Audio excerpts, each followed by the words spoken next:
We are going to take some time and look at management in your club or in your classroom. We're going to look at the whys and then give some tips and pointers on how to more effectively manage your classroom. Let's go ahead and start with the whys. If we look at kids, we know that there are various different kinds of problems that may arise in the classroom or in the club.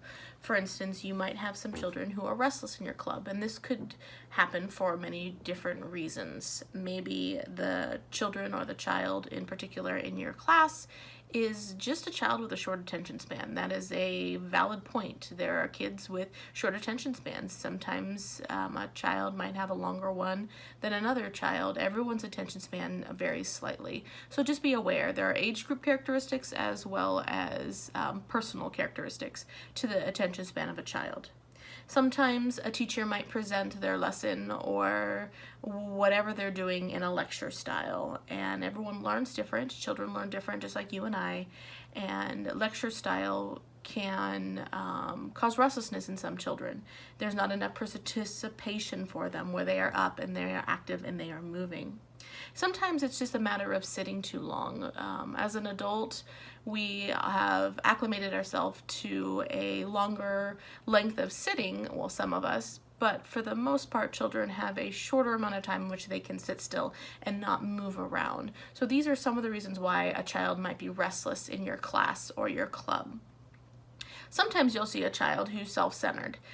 Part of that is just an age characteristic. You know, a younger child hasn't learned how to look at someone with empathy or to put themselves in someone else's shoes, and so they would act more self-centered. They might want to be the center of attention. They might have trouble thinking of other people's feelings. Now, this one is a little bit more challenging because it's something that parents and adults in their life will help them grow to look beyond themselves and to look at someone else's point of view. It's something that causes disciplinary problems, and it's something that is slow to solve. It takes effort and time and training for that to change, as well as maturity and age. Sometimes a child might act out in maliciousness, where they're not causing problems because they're restless or because they're self-centered. They might be causing problems because there's some sort of maliciousness going on. Now, look deeper than the surface behavior in this case, because sometimes the child might be having problems at home, so they are acting out within the club hour. They're acting out in this environment because there's something going on at home, whether it's divorce, whether it's fighting, whether it's abuse, whether it's, the list can go on and on. There are so many different influences to why a child could be acting malicious. It could be their peer group or their friend group. They could be learning this behavior from another group of people, and it is incorrect behavior, but it's where it's coming from. Sometimes it's a lack of a good influence, a lack of a good role model in their life. All they know is what they see, and if they see malicious behavior in everything around them, in their home life, in their friend life, then they're gonna think of that as the norm. There are other influences, whether it's the TV that they watch or the games that they play, or drug or alcohol related, or abuse related, or even satanic related. These are all different variables or things that could cause children to have malicious intent within the club. If we look beyond the child, we can look at other things that could cause disciplinary problems. We can look at things like the room.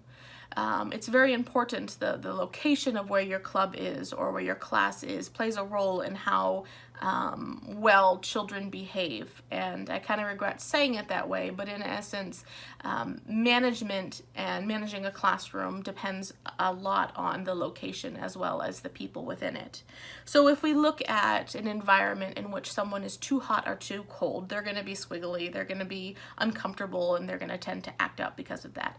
As adults, we struggle if we're too hot or too cold to focus and pay attention. The same could be said for children. If we look at things like the lighting, sometimes lighting might be too bright or it might be too dim. That can affect and distract children from paying attention. If we look at things like the chair size. Have you ever sat in a chair that's too big? You tend to lose circulation in your legs. The same could be said for kids. What if it's a child who's in a chair that's too big for them and they're uncomfortable, and maybe it's conscious or subconscious they're acting out because of that? You look at the distractions in the room. Are they children who are easily distracted? And if they are, do you have a bunch of temptations in front of them to help them be more distracted? If we look beyond the room, we can also look at the teacher. Sometimes the teacher can cause management problems. We look at a teacher who's not prepared or organized. That causes management problems. It causes disciplinary problems because you're not prepared, and children can sense that. And you are too busy rushing and trying to figure out what to do. And for your club or your class hour, you're not focusing on keeping things going and keeping things on schedule and on task, and it can cause problems. Think about things like failure to get the attention of the children first thing. If you start out where you don't have their attention, it's just a catch-up game for the rest of the class hour. So it's important to start out where you get their attention, to set routine. Sometimes your speech or your attitude can play a role in how you affect the children's behavior.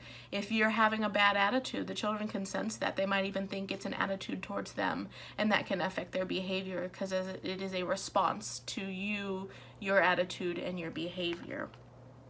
Now, these are just some issues that could arise and some of the reasons why children could cause behavioral problems.